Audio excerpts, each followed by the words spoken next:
guys, I'm Sabillanes and today we're here at Tag Life Tattoo Melbourne and today meron akong client and magpapadermal piercing siya guys. Siya yung unang client ko dito sa shop. So papakilala ko siya sa inyo guys, medyo manonosebleed ako dito. Ma'am, come here! What's your name? Marge. Marge? Hi. You're from? Bacoor, Cavite. From Melbourne.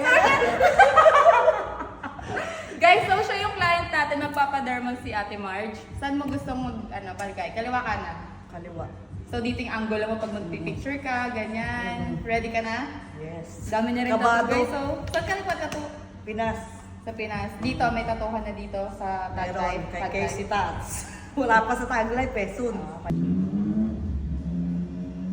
Natural pala yung mapula-pulang face.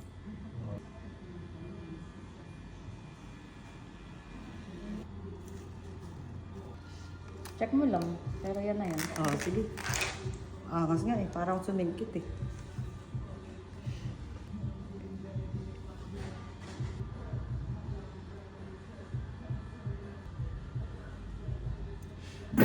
Tapos na. Talaga? Oo, tapos na. Tangina, tapos na. Ang bilis. Susunod na papasok. Ayun. Grabe, ang angas na ito. Eh.